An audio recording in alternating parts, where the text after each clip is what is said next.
IPS अधिकारी हैं doctor Ajay Kumar, जो कांग्रेस के नेता भी हैं, उन्होंने एक चार्जशीट पेश किया है और कहा है कि 5 गुना अपराध बिहार में 2005 के पहले की तुलना में बढ़ गया है।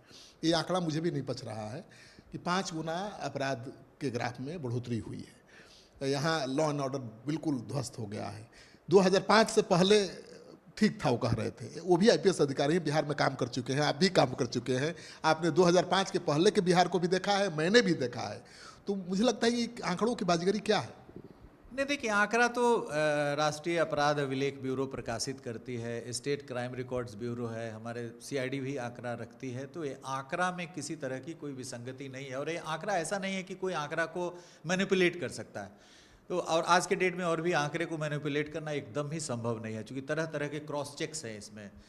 और जो फिगर्स हैं अभी अपराध के, वो सभी सार्वजनिक हैं और नेशनल अपराध रिकॉर्ड ब्यूरो जो है वो अपराध का आंकड़ा जो प्रकाशित करती है कोई गुपचुप तरीके से नहीं करती है। 2005 के पहले की तुलना में 5 गुना अपराध बढ़ा है क्या? नहीं, आपको तो मैंने बताया कि 2004 में 3600 से अधिक हत्याएं हुई थी जो राष्ट्रीय अपराध अभिलेख ब्यूरो के रिकॉर्ड में, और अभी करीब 2600-2700 के 1000 की संख्या में हत्या में कमी हुई है। डकैती 2000 के लगभग होता था, जो अभी 200-250 हो रही है, तो करीब 10 गुना की कमी आई है जो मेजर हेड्स है उसमें। फिरौती हेतु अपहरण, आप लोग जानते हैं कि उस समय एक बड़ा ही चुनौतीपूर्ण अपराध हुआ करता था, जो आज के डेट में उस तरह का large scale large ticket kidnapping नहीं हो रहा है। अभी 50 से नीचे किडनैपिंग की संख्या जो करीब 400-500 हुआ करता था। तो जो मेजर हेड्स है अपराध का, उसमें काफ़ी कमी आई है। लेकिन जैसा कि मैंने कहा कि अपराध, यदि समाज में एक भी हत्या होती है, किसी के परिवार के सदस्य का लॉस होता है, तो वह बड़ा ही इंटॉलरेंट स्थिति रहती है।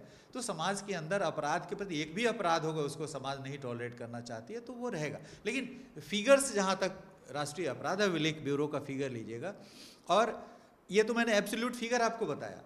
राष्ट्रीय अपराध अभिलेख ब्यूरो 1 लाख पॉपुलेशन पे अपराध की गणना करता है। चूंकि छोटे स्टेट है, सिक्किम है 6 लाख पॉपुलेशन का स्टेट है, बिहार 14 करोड़ का है, यूपी 21-22 करोड़ का है।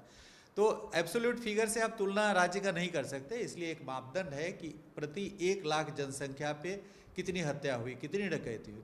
तो इसमें बिहार का पोजीशन 25वां 26वां स्थान पे रहता है राष्ट्रीय अपराध अभिलेख ब्यूरो में, जो एक रिकॉर्ड की चीज़ है। उसमें उसका स्थान देता है कि इसमें हत्या में बिहार का क्या स्थान है, डकैती में क्या है, फिरौती में क्या है। तो उस स्थिति में नहीं। लेकिन यहाँ पर अपराध को टॉलरेट समाज नहीं कर सकती, एक भी अपराध को। लेकिन जीरो अपराध की स्थिति हम लोग प्रयास कर रहे हैं कि कोई अपराध नहीं, अपराध पूर्ण रूप से उन्मूलित हो जाए। तो लेकिन हम अभी नियंत्रण का प्रयास करें, जो अभी सरकार का जो लगातार प्रयास रहा है उससे नियंत्रित निश्चित रूप से अपराध हुआ है, क्योंकि हर मेजर सीट्स में कमी आई। कहा जाता है कि डीजीपी सफलता मिलेगी तो भी आपकी वाहवाही, विफलता मिलेगी तो भी आपकी वाहवाही, लेकिन सब कुछ आपके हाथ में नहीं होता है, डीजीपी के हाथ में नहीं होता है। जो राजनीतिक आका है, जो बॉस होते हैं, वो डिसाइड करते हैं कि कौन एसपी किस जिले में रहेगा, कौन थानेदार कहाँ रहेगा। वैसे में डीजीपी की चुनौती कितनी बढ़ जाती है? एकदम जनरल क्वेश्चन पूछ रहा हूं। देखिए, प्रत्येक पुलिस पदाधिकारी को कहीं ना कहीं रहना है, तो मैं उनसे काम लूँगा। काम नहीं करेंगे तो रगड़ा जाएंगे, पूरी तरीके से बर्बाद हो जाएंगे, चाहे वो कहीं से भी आए हैं, किसी भी स्रोत से आए हों। यदि काम नहीं करेंगे तो उनको बर्बाद करने के लिए हमको कोई नहीं रोक सकता है। तो जो भी पुलिस पदाधिकारी जहाँ कहीं भी हैं, चाहे किस भी स्रोत से आए हों, किसी से भी कनेक्टेड हों, लेकिन यदि वो डिलीवर नहीं करेंगे, काम नहीं करेंगे, तो उनके विरुद्ध अनुशासनिक कार्रवाई करना, उनके कैरियर पर धब्बा लगाना, वो उससे पुलिस महानिदेशक पूरी तरीके से स्वतंत्र है। आपके नाम से तो भ्रष्ट अधिकारियों की पतलूनें गीली हो जाती है, मुझे पता है, शुरू से देखा है। पुलिस वाले जो भ्रष्टाचार में लिप्त हैं, उनके लिए क्या चेतावनी है और उनके लिए क्या तैयारी है आपकी? देखिए, अभी हमको लगता है कि कम से कम 1-2 दर्जन तो अभी जेल गए हैं। अभी पुलिस पदाधिकारी हमारे आने के बाद जनता दरबार के माध्यम से मैंने 3-4, एक मोतिहारी के एक सब इंस्पेक्टर थे, वैशाली के एक सब इंस्पेक्टर थे, अभी एक जमुई में 3-4 दिन पहले एक केस दर्ज हुआ है जो अकाउंट में पैसा ले रहे थे, एक बगहा में एक डीएसपी अभी सस्पेंड हुए हैं। तो ये निरंतर जो पुलिस पदाधिकारियों पर जो कार्रवाइयाँ हो रही है वो निरंतर रूप से हो रही हैं। और आपने देखा होगा कि करीब आधा दर्जन, विजिलेंस के द्वारा भी कम से कम आधा दर्जन पुलिस पदाधिकारियों को डिफरेंट डिस्ट्रिक्ट से ट्रैप किया गया है। जो सब इंस्पेक्टर ASI वगैरह को ट्रैप किया गया है विजिलेंस के द्वारा। तो हम लोग विजिलेंस को भी यूज़ कर रहे हैं। आर्थिक अपराध इकाई में भी हम लोगों ने जहाँ कहीं शिकायत मिला है बालू और ये सब का, तो आर्थिक अपराध इकाई भी जांच कर रही है, भागलपुर में जांच कर रही है, औरंगाबाद में भी हमने भेजा है जांच करने के लिए। तो ये चतुर्दिक प्रयास हो रहा है कि जो भ्रष्ट अधिकारी हैं, और उसके अलावे जो जनता दरबार जो हम प्रतिदिन लगाते हैं और प्रतिदिन दर्जनों लोग आते हैं, और वहाँ पर जो हमारा सेल है वो पूरी जानकारी उनके कांड के बारे में पता करती है। फिर मैं स्वयं करीब 4 से 6 दो घंटे जनता दरबार में देता हूँ और जनता से पूरी उनके केस और वहाँ की जो स्थिति है उसके बारे में जानकारी लेता हूँ। फिर SP से बात करके, और तो इन सभी चीज़ों का प्रभाव पड़ रहा है। और निश्चित रूप से जो भ्रष्ट अधिकारी हैं उन पर कार्रवाई में किसी प्रकार का रोक नहीं है। नहीं तो आप हमेशा एक्शन में रहे, हमने देखा उस ज़माने में, उसमें नक्सल सबसे बड़ी समस्या थी। हमेशा आपकी पोस्टिंग नक्सली इलाकों में होती थी, इनकाउंटर आप हमेशा करते दिखाई देते थे, लेकिन कभी चर्चा में नहीं रहे, बिल्कुल मीडिया से दूर बचा के अपना काम करते रहे। अभी भी वही हाल है, आप काम कर रहे हैं, उसका असर दिख रहा है, लेकिन ज़्यादा प्रचार प्रसार आपके काम का, पुलिस के काम का नहीं। देखिए, मीडिया में मैं नहीं रहा, मैं साइलेंटली अपना काम करते रहा हूँ। मेरी यह प्रवृत्ति रही है कि लगातार अहरनिश अपना काम करता हूँ। मैं मुंगेर में भी गया था, और मैं एक बार मुझे वर्ष 2000 में गोड्डा में कम्युनल राइट हो गया था, करीब 15-20 लोग मारे गए थे। गोड्डा बड़ा ही शांत जिला था, होली के समय वहाँ पे दंगा हो गया था और डेड बॉडीज़ भी नहीं मिल रहा था। तो मुझे यहाँ से हेलीकॉप्टर से भेजा गया था दंगा नियंत्रण के लिए, और 3-4 दिनों में ही मैंने पूरी तरीके से नियंत्रित कर लिया था। किसी को गिरफ्तार नहीं करना पड़ा, बल्कि 150-200 दोनों पक्ष के लोग खुद सरेंडर किए कोर्ट में, खुद सरेंडर। मैंने कहा मैं छापामारी नहीं करूँगा, जितने सारे लोग वांछित है केस में उनके नाम की सूची मैं पंचायत भवन पर, समाहरणालय में, SP ऑफिस में, कोर्ट में साट देता हूँ, और आप सोचो आज न कल गिरफ्तार होना है तो हमको भी परेशान करें, आप भी भागे रहिएगा, दोनों को घाटा है। इसलिए एकदम शांति से आप जाइए और कोर्ट में सरेंडर कीजिए, जेल में चले जाइए। आज न कल आपको गिरफ्तार होना ही है, तो हमारा सरकार का तेल आप बर्बाद कीजिएगा, हम भी परेशान रहेंगे, आप भी भागते रहिएगा यहाँ से वहाँ, ना आपको फ़ायदा है ना मेरे फ़ायदा है, मुझे फ़ायदा है। तो और हम यदि आप जो हम छापामारी करेंगे उतना यदि हम गश्ती करें आपके क्षेत्र में, तो जो अन्य भविष्य में होने वाली घटनाएं वो नियंत्रित हो जाएगी। लोगों ने माना और 3-4 दिन के अंदर में सब लोग सरेंडर किए, चार्जशीट हुआ, सजा भी हुआ उसमें, और बड़े जल्द से जल्द वहाँ पे नियंत्रित हो गया। तो ये जो विश्वास है, मैं वहाँ पर जो जिला शांति समिति के सदस्य थे उनको गाड़ियाँ दे दी कि भाई उनको बुला करके लाइए।